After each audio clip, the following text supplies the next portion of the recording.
Bonjour, bonjour, que notre Père éternel soit avec vous et merci beaucoup pour tous ceux qui sont abonnés à ce ministère, le ministère euh, ce ministère que Dieu m'a donné, le ministère Télé-Réformation. Euh, Parce que je suis là, je suis appelée, j'ai été mandatée pour réformer, pour changer les choses, pour rajouter des choses. Et tous ceux qui se sont abonnés, je dis merci à tous ceux qui ont mis la notification avec la petite cloche pour qu'on vous signale quand il y a une nouvelle vidéo. Je dis merci. Merci pour vos commentaires. Cela me touche beaucoup. Ça me fait chaud au cœur de voir que beaucoup apprécient et que ça me permet moi aussi de grandir et de pouvoir de donner, parce que quand on donne ce qu'on a, alors le Saint-Esprit nous rajoute, nous redonne encore autre chose, parce qu'il nous a donné pour donner. Il nous bénit pour que nous puissions être une bénédiction. Vous savez, c'est comme aller à une station d'essence avec votre voiture. Vous avez conduit et vous devez aller être rechargé, aller recharger votre tank. Et donc, à chaque fois que je fais une vidéo, il y a ces esprits-là qui viennent me confronter, qui me grondent, qui me disent de quel droit tu parles de moi, pour qui est-ce que tu te prends. Et on s'accroche et j'ai la victoire sur eux.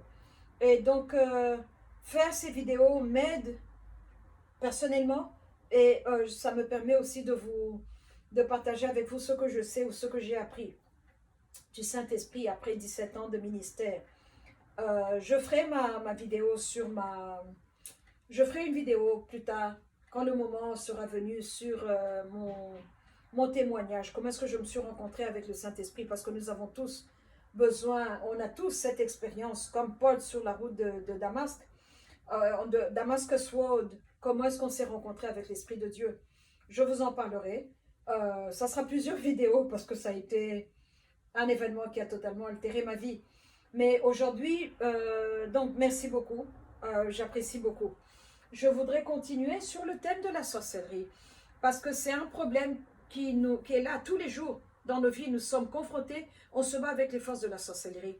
Quand je parle à un Africain typique qui est né là-bas en Afrique, il voit tout de suite quelqu'un qui est sale, quelqu'un qui est ignorant, quelqu'un qui n'a pas d'instruction, qui n'a pas été à l'école. Et c'est ça l'image du sorcier que nous avons. Et moi, je suis là pour dire que non, ce n'est pas vrai. Ce n'est qu'une option de la sorcellerie, mais il y a plusieurs options. Vous avez de ces personnes qui sont habillées dans des costumes de Hermenegildo, des gens qui ont des costumes à $3000, le costume, des costumes qui sont bespoke, mais qui est un sorcier. Et qui a commencé par la sorcellerie, parce qu'il y a des rangs. C'est comme l'école primaire, l'école secondaire et l'école universitaire et puis la maîtrise et le doctorat. C'est exactement comme ça que les choses sont dans l'esprit aussi. Et quand vous regardez, vous avez des gens qui commencent donc par la sorcellerie typique africaine que nous connaissons, ce qu'on appelle black magic, et qui graduent, qui branch out et qui vont dans d'autres choses. C'est ça que je voudrais exposer. Que vous avez des personnes qui sont avec vous dans l'église qui disent Alléluia, praise the Lord, mais qui est un sorcier. C'est ça que je voudrais exposer parce que on ne les connaît pas très bien. Alors, la première partie, je vais parler de la sorcellerie qui vient par les habits et les maquillages. Le livre d'Enoch nous parle de ces 200 anges, de la qualité de ceux qui regardent, qui étaient des watchers, euh, qui sont venus ici sur terre, qui sont descendus sur le mont Hermon. Le mont Hermon se trouve entre l'Israël d'aujourd'hui, la Syrie et le Liban, dans ce coin-là, qui est un coin chaud dans le monde. Beaucoup de choses se sont passées là. Alors, ceux qui regardent sont descendus, ils ont été envoyés par le Très-Haut pour nous apprendre à nous, les hommes, comment vivre. Mais ils sont arrivés ici, ils ont vu les filles des hommes qui étaient très belles. La Bible, dans Genèse 6, tout ce que je vous dis ici est dans Genèse 6, ils ont vu que les filles des hommes étaient belles et ils ont voulu les prendre comme épouses.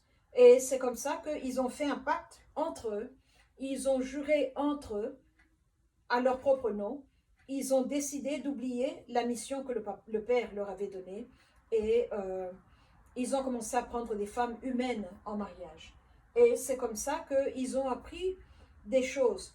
Parce que ils connaissent les règles de Dieu. Dieu n'est pas là seulement pour prendre, prendre, prendre. C'est toujours donner et recevoir. Dans toute activité spirituelle, it's a give and take. Un exemple personnel, quand je finis une vidéo, que ça soit une vidéo de 15 minutes, parce que bon, quand j'avais commencé, j'espérais pouvoir faire 10 minutes, mais j'ai vu que ce n'était pas possible. Et 30 minutes, je dois faire un effort pour couper à 30 minutes parce que j'ai beaucoup de choses à dire. Mais ce que je veux dire, c'est que les choses que je ressens dans mon corps pendant que je vous parle, et quand je finis de parler, je ne peux pas me lever directement. L'onction est là, elle est forte. Il y a une action qui est en train de se passer. Je suis en train de vous donner quelque chose. Je suis en train de me déverser en vous. Et moi, je reçois du Saint-Esprit. Donc, ce n'est pas une chose que je fais qui est à sens unique. Donc, quand vous écoutez un pasteur qui est loin de Dieu, vous recevez quelque chose. Vous recevez quelque chose. Quand vous écoutez une musique chrétienne qui est chantée par un serviteur qui est loin, vous recevez quelque chose. Donc, ce n'est pas en vain que nous faisons ceci. Alors, ces anges-là ont compris le concept de donner et de recevoir. Ils ont donné les connaissances qu'ils avaient et ils ont pris des femmes. Des femmes parce qu'il fallait procréer des bébés. Ils avaient besoin de créer des êtres à leur image et à leur similitude qui allaient être une extension d'eux. Parce que comme le Père nous a créés, nous sommes une extension du Père. Et le goal du Père, quand il nous a créés, était que le Saint-Esprit devait être le résident légal dans ce temple de pierre humaine que nous sommes. Nous ne sommes plus un temple de pierre. Mais on vit, on parle, on respire, on analyse et on réfléchit. Et nous sommes les enfants de Dieu. Donc ces anges-là ont compris cela. Alors ils ont commencé à donner la connaissance. Et dans le livre d'Enoch, dans le livre des justes, dans le livre de Jubilé, on cite ces anges-là et la fonction qu'ils ont, l'expertise qu'ils avaient. Parce que c'est comme quand vous avez un docteur qui est cardiologue, il va vous parler du cœur. Vous allez parler à un ophtalmologue, il va vous parler des yeux. Donc l'expertise qu'ils avaient, ils ont commencé à donner cette connaissance-là aux hommes. Et les hommes, en échange, leur donnaient leurs filles en mariage. Et les anges de Dieu sont grands de taille, mais ils se sont rétrécis parce que l'idée n'était pas de tuer la femme, mais de s'accoupler avec elle pour procréer. Donc il fallait descendre, être comme un être humain. Vous pouvez voir cela dans le film de Percy Jackson, comment les dieux de la mythologie grecque, qui sont des géants qu'on regarde comme ça, mais qui descendent, 1, 2, 3, ils descendent et il devient un être humain et il vous parle. Et c'est comme ça qu'ils sont descendus, ils ont échangé des choses. L'un d'eux, on cite son nom, il a appris l'art du maquillage, l'art de la séduction. Comment séduire les hommes, comment faire le maquillage, comment on parle même de la couleur, à mettre sur les joues, sur les lèvres. Et ça vous fait réfléchir, pour nous qui sommes les chrétiennes d'aujourd'hui, mais bon, c'est une décision personnelle. Je ne suis pas là pour vous donner mon opinion, je donne seulement les faits tels qu'ils sont. Et il y en avait un autre qui était là pour parler donc de comment faire les armes, comment tuer, comment faire l'avortement, comment utiliser les plantes. Donc on a vu tout ça, il y a eu échange. Et alors le goal maintenant, nous avons cette connaissance-là est toujours ici sur terre. Et même pire, comme la Bible nous dit, comme on l'était à l'époque de Noé, c'est comme ça que nous sommes à l'époque où le Fils de l'homme viendra. Et je suis convaincue qu'il va venir bientôt. Qu'il va venir bientôt. Et alors le problème qui est là, c'est que vous avez des gens qui sont branchés sur la connaissance spirituelle mais du mal, et vous en avez d'autres qui sont branchés sur la connaissance de Dieu. C'est tout. Alors ceux-là sont ceux que vous entendez dans les témoignages qui entrent en bas, dans la ville des eaux, dans la ville du cimetière. Au-dessus, dans un cimetière, on a les tombes, mais en bas, c'est des villes. Et qui vont là pour recevoir des dons, des idées, l'innovation, et qui reviennent ici sur Terre pour nous faire des habits, pour nous aider les gens à tomber. Le goal est de vous aider à tomber. C'est vous qui devez refuser Dieu. C'est pas Dieu qui va vous refuser. C'est vous, par votre choix, par vos activités, par les choses que vous aimez. Je peux vous donner un exemple. Les fossiles. Vous voyez, c'est à la mode aujourd'hui. Qui a commencé cela? C'était des maquilleurs qui étaient tous des hommes, mais qui se maquillaient. Et ça devient excessif parce que ce n'est pas naturel d'avoir des cils aussi longs. On dirait une girafe. Et Et j'ai vu cet esprit-là. Le jour où je l'ai vu, je me suis promis que je fais bien le maquillage. Quand j'ai envie de me maquiller, je le fais bien. Parce que je suis très coquette, mais je ne mets jamais de faux cils. Je mets le mascara, mais je ne mets pas de faux cils. Je ne mettrai jamais de faux cils. Ce sont les créatures d'en bas. C'est venu de là. C'est venu de là. Avoir les cheveux bleus, verts, rouges, c'est venu d'en bas. Donc il y a des innovations où on vous ensorcelle par votre accoutrement, par la façon dont vous êtes habillé. Regardez comment il y a des parades pour ceux qui sont dans la vie où les hommes, du côté où les hommes vont avec les hommes ou les femmes avec les femmes. Quand ils font une parade, est-ce que vous avez vu leur maquillage? Quelle est la femme normale qui est femme en Christ qui se maquille comme ça? Ce n'est pas possible. Tout est excessif. Tout est là pour... tout est accentué, mais alors accentué au point que ça devient dégoûtant. Pour moi, ça ne me plaît pas, ce n'est pas beau. Quand je me maquille, je ne me maquille pas comme ça, parce que je suis déjà une femme. Qu'est-ce que je vais aller chercher d'autre? Mais ça vous montre que il y a de l'excès. Et là où il y a de l'excès, ce n'est pas de Dieu. Dieu n'est pas dans l'excès. Alors, maintenant, les habits les couturiers, où on doit montrer la chair le plus possible, des fentes, où vous vous dites, mais si vous toussez on va avoir ce qu'on appelle maintenant wardrobe malfunction, que la poitrine va sortir de votre blouse, tellement le décolleté est vertigineux que les hommes ont même des maux de tête à vous regarder. Tout ça, ce sont des modes qui viennent d'en bas. Mais il y a un problème qu'on oublie et que l'Église ne mentionne pas. Ce que nous sommes, nous attirons des personnes qui sont comme nous. Alors, quand vous êtes poursuivi par les bad boys, les hommes qui sont des womanizers, comme on appelle, qui ont beaucoup de femmes, qui ont beaucoup de copines, une femme à la maison, mais on la trompe. Quand vous avez ce genre d'homme qui vous suit, c'est que vous avez quelque chose de commun. Et malheureusement, ça, c'est au niveau des êtres humains. Maintenant, votre habillement détermine aussi l'esprit que vous attirez, parce que l'esprit qui vient du Saint-Esprit ne va pas être attiré par une femme qui va aller prêcher avec des décolletés jusque-là. Moi, le Saint-Esprit m'a dit que quand je commencerai à prêcher en public, il ne faudra pas que je sois en pantalon. Ok. Je lui ai demandé pourquoi. Il m'a dit, regarde à la télé chrétienne, les femmes qui prêchent en jupe, en robe, ce qu'elles donnent, et les femmes qui prêchent en pantalon ont des tenues tellement serrées qu'elle a du mal à respirer, mais elle veut qu'on voit les courbes. Regarde ce qu'elles donnent aussi. Et j'ai commencé à observer. Et elle donne un message différent. Et ce qu'on donne, c'est ça que Dieu nous a donné. Parce que si je quitte ici où je suis et je commence à prétendre et vouloir vous parler de l'argent, je ne prêche jamais sur l'argent. Je ne prêche jamais sur l'argent. Parce que cherchez le royaume de Dieu d'abord et tout le reste vous sera donné de pas sur quoi. Et alors, je prêche ce que j'entends et je suis à l'aise avec ce que j'entends. Et je vous parle, je ne lis même pas, je n'ai pas un script parce que c'est en moi, c'est ma parole. C'est mon enseignement qu'il m'a donné. Donc, quand je vous parle, c'est on top of my head. Je ne lis pas. Ce que j'ai écrit aujourd'hui, parce que le truc de la sorcellerie est tellement grand, que j'ai fait des bullet points pour dire je vais parler de ça, de ça, de ça. C'est ça que j'ai ici. Donc, nous devons faire attention à ce que nous sommes. Qu'est-ce qu'on veut donner comme image? Qu'est-ce qu'on veut donner et partager comme nourriture? Est-ce le pain du ciel que vous voulez donner ou bien est-ce que c'est le pain qui emmène les gens en bas? Est-ce que je vais vous parler du livre de la vie, de l'ange, de l'agneau de Dieu, ou bien je vais vous parler du livre de la mort, parce qu'il y a un livre de la mort aussi. Et tout dépend de la façon dont on se présente, de la façon dont on se démontre ou on se met debout devant les gens. Alors, donc les habits et les maquillages attirent une certaine qualité d'un public.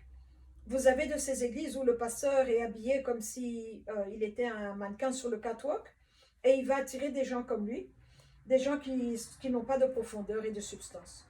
Et dans ce genre d'église, s'ils ne sont pas occultistes, le cadeau qu'ils ont à offrir, ce sont le côté social. Ils vont vous aider à avoir une assurance médicale, ils vont vous aider à donner de la nourriture à ceux qui ont faim.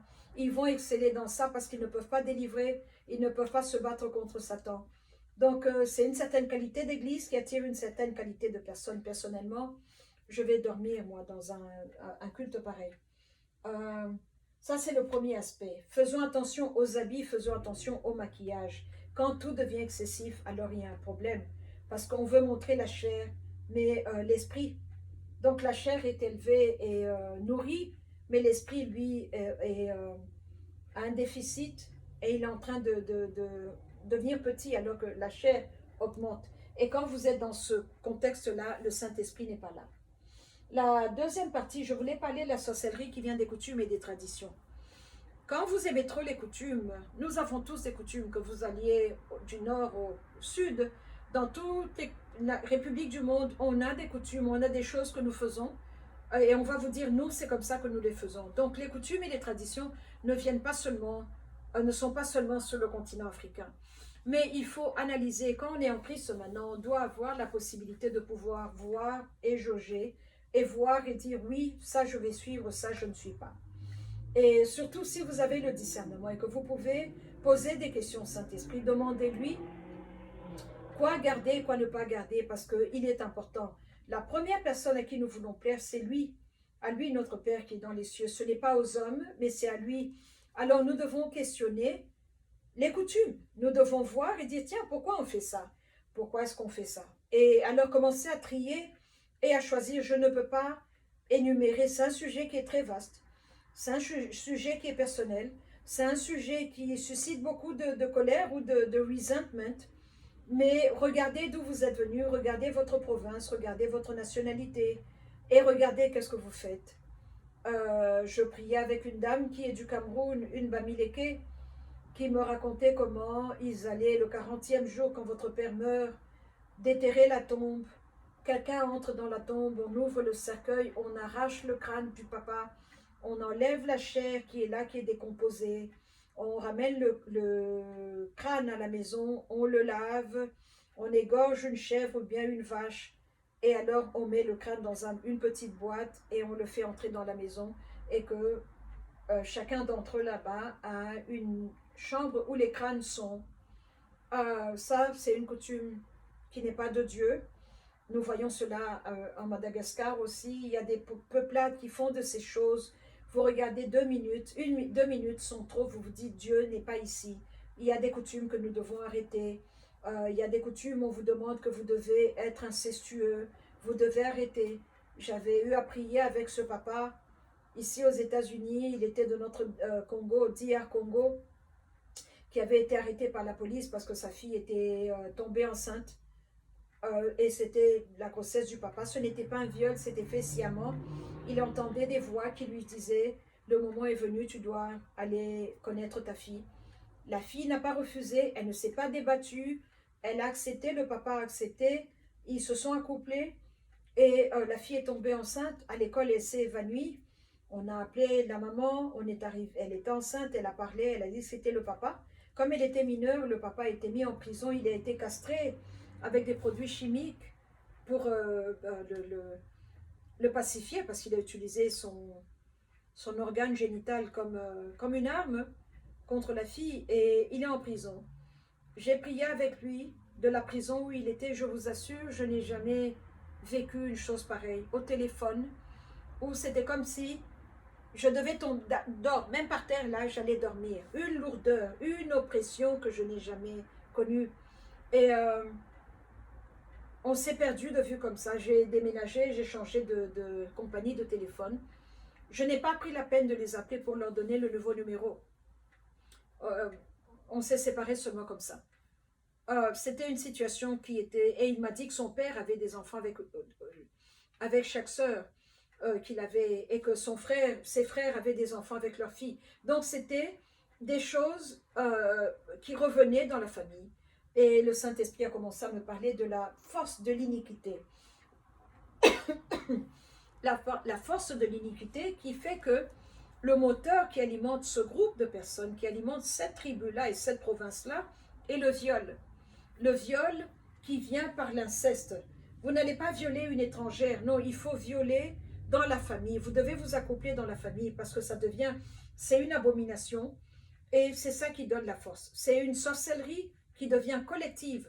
On ne vous a pas demandé, vous naissez dans un système pareil et la fille a perdu le bébé parce qu'elle était trop mince. Le bébé est mort, mais elle est marquée maintenant comme quelqu'un qui a commis l'inceste. Et il n'y a que le Saint-Esprit qui peut venir euh, délivrer ce genre de situation. Il y a des problèmes qui sont tellement grands que même un serviteur de Dieu n'a pas ce qu'il faut. Dieu lui-même doit venir intervenir parce que votre argent, vos bénédictions viennent de ce problème-là. Donc votre essence, c'est l'iniquité. Votre essence, c'est cette force qui est noire et qui est là dans la famille et qui alimente tout et qui vous donne de l'argent, qui pourvoit pour vous. Et le jour où vous décidez de quitter pour aller à Jésus, alors c'est là où les forces de l'enfer vont venir contre vous. Parce que c'est une réalité, ils ne vont pas venir vouloir vous perdre. Donc, j'ai découvert que l'ennemi a ses familles qui sont à lui, des familles humaines qui respirent, qui mangent le boukari, et qui sont ici, ou le foufou, qui sont ici pour lui, pour sa gloire, pour son expansion. Et il y a certains d'entre nous qui sont ici pour l'expansion de la gloire de Jésus. Donc, vous devez faire attention et savoir où vous êtes et qui vous servez. Ce n'est plus le moment de dire je suis chrétien, mais vous ne savez pas pourquoi vous êtes chrétien. Je suis chrétien, mais à quel moment vous êtes devenu chrétien? Non, maintenant vous devez savoir pourquoi Jésus, pourquoi le Saint-Esprit, pourquoi je dois vivre comme Jésus nous demande de vivre, pourquoi la parole de Dieu comme ci, pourquoi cela. Maintenant, c'est le moment de savoir. On doit être des chrétiens impliqués dans notre salut pour ne pas perdre le salut, parce qu'il y a beaucoup de facteurs extérieurs qui sont là, qui n'ont qu'un seul but, vous faire tomber. Un seul but, vous faire pécher et vous ramener dans l'obscurité. Donc les coutumes et les traditions, il faut les questionner. Et malheureusement, en Afrique, on n'est pas très ouvert, on ne parle pas trop. Donc, mais quand vous êtes membre d'une famille et que vous voyez qu'il y a l'inceste, vous voyez que ça devient répétitif, que les filles sont violées par les oncles, les cousins et les frères, vous devez pouvoir parler entre vous. Vous devez pouvoir parler entre vous parce que là, totalement, vous êtes dans les mains de Satan. Et je peux vous garantir que si vous priez dans une mosquée, que si vous priez dans une cathédrale catholique, dans la méthode catholique, cela ne va pas vous aider, vous perdez votre temps. Et moi, ce qui me fait peur, c'est que la mort ne prévient pas. Quand la mort viendra, où est-ce que vous allez aller si vous êtes dans cet état-là? Vous n'êtes pas sauvé. Vous n'êtes pas sauvé parce que vous arriverez à la porte et on va vous dire, toi tu vas par là et toi tu vas par là. Donc on n'est pas garanti, je vous assure, il faut préserver, il faut avoir le salut et le préserver. Cette grâce-là, on est sauvé par la grâce, pas par nos œuvres, par la grâce. Nous devons la préserver. Et donc ça, c'est la sorcellerie qui vient des coutumes et des traditions. Questionnez vos traditions. Regardez pourquoi on mange la viande de chien. D'où est venu ce concept-là? Qu'est-ce que ça me rapporte de manger la viande de chien? Quels sont les bénéfices à manger la viande de chien? Ok, si c'est juste pour le goût, ok, je n'ai jamais goûté ça, donc je ne peux pas discuter avec vous sur le goût du chien. Mais ce que le chien est spirituellement, ça je peux vous dire. Ce que le chien fait spirituellement, ça je peux vous dire. Ce que le chien emmène comme facteur dans votre sang, ça je peux vous dire. Et ce n'est pas de Dieu, parce que le chien est un animal qui ne doit pas être consommé. Donc vous devez questionner. À ceux qui mangent la chauve-souris, à ceux qui mangent le chat, à ceux qui mangent le caméléon, ceux qui mangent le hibou, j'ai eu à parler à des personnes comme ça. À ceux qui mangent les cancrelats, les possés. C'est des créatures viles. Regardez la vitesse avec laquelle ça bouge. Qu'est-ce que ça fait dans votre ventre? À ceux qui mangent la tortue, le serpent, le singe, qu'est-ce que ça rapporte comme facteur dans votre esprit? Maintenant que je ramène ça à cette publicité, on en a partout maintenant, des crèmes de beauté, des sérums qui ont le liquide que les escargots sortent, ou les limaces. Regardez la vitesse à laquelle un escargot mâche, et le liquide qui sort de là. Le symbolisme de l'escargot, le symbolisme du serpent, ce ne sont pas de bonnes choses. Alors prendre ce liquide-là et l'appliquer sur ma peau en disant que je ne vais pas vieillir. Tout ce que vous mettez sur la peau entre dans l'intérieur parce que la peau est le plus grand organe que nous avons. Demandez au dermatologue. Cette lenteur de l'escargot, qu'est-ce que ça fait à votre esprit? Il y a une dame qui mettait cela, elle m'en a parlé, elle m'a dit j'ai découvert ce produit, ma peau est bien et tout, parce qu'on partageait des choses de beauté. Je lui ai dit, Dada, moi je ne peux pas utiliser ça parce que le symbole de l'escargot. Et je lui ai dit, tiens, le Saint-Esprit m'a dit, elle est chrétienne, elle est de notre Congo, le Saint-Esprit m'a dit que je devais jeûner. Chaque première semaine du mois, je dois lui donner 7 jours, je dors par terre, et j'élève ça pour la gloire de Dieu. Elle m'a dit, ok, je vais le faire avec toi. Moi aussi, je vais faire ça, il n'y a pas de problème. 8 mois après, elle m'a dit, oh, je me préparais. Il faut 8 mois pour se préparer. Et un jour, j'étais là, je me disais, mais pourquoi moi je réagis comme ça quand le Saint-Esprit me dit, fais ça, je le fais tout de suite. Fais ça, je le fais tout de suite. J'ai commencé à voir ces facteurs extérieurs qui sont un par un, mais mis ensemble. C'est ça qui fait qu'on est lourd. On est lourd à prier, on est lourd à arrêter les cheveux humains, on est lourd à arrêter d'utiliser ce liquide-là d'escargot sur la peau. J'ai fait des recherches, on parle de composition chimique sur ça, que ça améliore vraiment la peau, mais il y a d'autres produits qui font le même travail. Donc je n'ai pas besoin, je refuse de mettre le liquide des escargots sur le visage. Donc ça, c'est une sorcellerie dans laquelle on vous incorpore. On ne vous a pas demandé votre opinion et vous entrez là parce que des coutumes et des traditions. Donc voilà ce qui est de la viande et des choses que nous faisons, la nourriture que nous consommons, les coutumes que nous faisons. On doit questionner cela. On doit questionner cela et pouvoir avoir le discernement de choisir ce qui est bien et ce qui est mauvais. Et le dernier point d'aujourd'hui, c'est la sorcellerie qui vient des enseignements à l'école et qui laisse des semences dans la tête. Quand on vous parle de telle philosophie ou de telle philosophie, ou même le darwinisme, la création en comparaison à la Bible, cela donne des doutes aux enfants, cela emmène l'esprit de doute. Alors, quand vous leur parlez de Jésus, ils vont vous dire non, Darwin a dit ceci. Vous leur parlez de Christ, ils vont dire non, Darwin a dit cela. Et le plus ils vont dans l'enseignement, le plus difficile cela devient de pouvoir leur parler de Jésus. Ils vont vous dire, tu crois vraiment qu'il a marché sur l'eau? Tu crois vraiment? Tu crois vraiment? Ça devient l'intelligence au-dessus de l'esprit. Or, Christ nous a dit, venez à moi tels de petits enfants. Et un enfant croit ce que vous lui dites et ne doute pas et ne questionne pas. Et c'est ça que certains enseignements font. Je vous encourage à vous les parents même les enfants au niveau primaire, parce on leur parle maintenant de ces différents modes de vie, ils ont des livres où on dit David a 2 papas, Lisa a 2 mamans. Vous devez parler aux enfants. Cette génération est sous une attaque que ma génération à moi n'a pas connue. De mon temps à moi, ces gens qui ont des vies ambiguës ont toujours été là depuis la création du monde. Je crois même avant que l'écriture ne vienne, ces gens-là étaient ici sur terre. Mais moi, quand je suis née, je connaissais certaines personnes qui faisaient ça, mais ils étaient là-bas. Ils faisaient ce qu'ils faisaient quand ils fermaient la porte de leur chambre.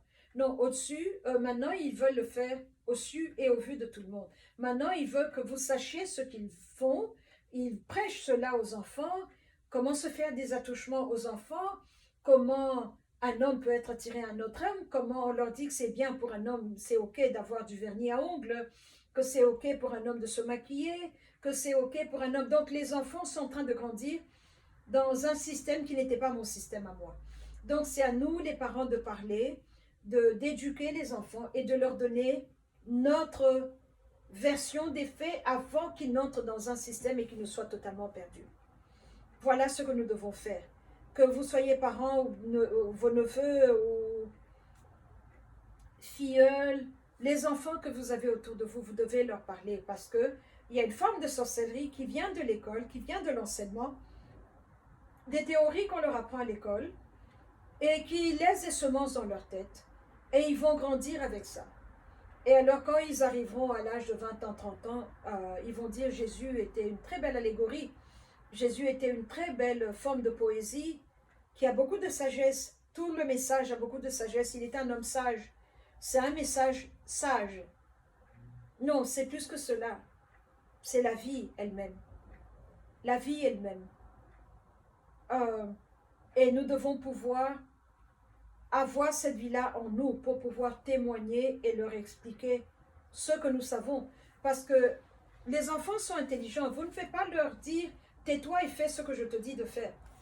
Vous devez expliquer maintenant. Donc c'est là où connaître Christ devient une prérogative, parce que vous devez connaître Christ pour pouvoir parler de Christ, pour pouvoir l'exposer. Comment est-ce que je peux vous vendre un iPad si je ne sais pas les bien fondés du iPad? Donc c'est à nous qui sommes dans le royaume aujourd'hui, qui devons parler à nos enfants aujourd'hui et leur expliquer les choses du royaume. pour qu'ils puissent voir et dire, oui, à l'école, on m'a dit ça, mais on m'a parlé de ce Jésus, on m'a parlé de la lumière qui est venue dans le monde, on m'a parlé d'un jour que dans la plénitude du temps, la bonté elle-même est venue, elle a pris un corps humain et elle a marché sur cette terre des hommes.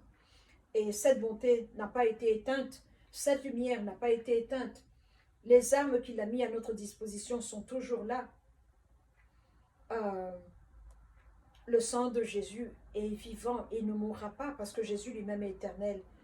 Ce que nous pouvons faire avec le sang de Jésus ne peut pas être dupliqué par autre chose. Et, quand j'entends maintenant de ces enseignements qu'on est en train d'apprendre aux enfants qui s'appellent le Mandela Effect, je ne sais pas si vous en avez entendu parler. Ils sont en train de dire qu'il y a des théories. Vous pouvez aller sur YouTube, il y a beaucoup de vidéos. Mandela, comme Nelson Mandela, Mandela Effect, des choses que comme vous avez vécues en 1980, vous étiez là, vous les avez vues d'une façon, mais quand vous regardez dans l'histoire, elles sont décrites d'une autre. Et ils disent qu'il y a un changement, qu'il y a des puissances qui ont des machines à remonter le temps et qui peuvent effacer certaines choses de l'histoire. Je n'y crois pas trop, parce que s'il y a un élément, un événement qui devrait être effacé de l'histoire et qui peut aider à ce que l'ennemi et l'obscurité puissent prendre le territoire, ce serait la crucifixion, l'œuvre merveilleuse de la croix. Il retournerait à 2019 ans passés, effacer la crucifixion. Ramener ce jeune homme, il n'avait que 33 ans, le ramener sur terre et lui dire, pas, puisqu'il était un charpentier, va continuer ton travail et on ne va pas te tuer. Mais ils ne peuvent pas faire cela. Ils ne peuvent pas faire cela. Là où son sang a été versé sur le calvaire, le sang a été versé 7 fois, le temps d'arriver à la crucifixion, ils ne peuvent pas retourner à cet endroit-là, effacer ce sang-là. Une fois que la terre a absorbé ce sang-là, la terre a commencé à être ramenée en arrière, renettoyée, réconciliée vers le Père. Le deuxième Adam a redonné tout ce que le premier Adam avait perdu. Et c'est comme ça que quelqu'un comme moi, je peux me tenir sur cette œuvre achevée, cette œuvre merveilleuse, et je peux partager avec vous. On est ici grâce à ce que le Seigneur a fait. On est ici pour ce que ce jeune homme-là avait fait ce jour-là. L'œuvre merveilleuse de la croix. Je vois les bénéfices. Je vois la provision. Je vois la guérison, la délivrance.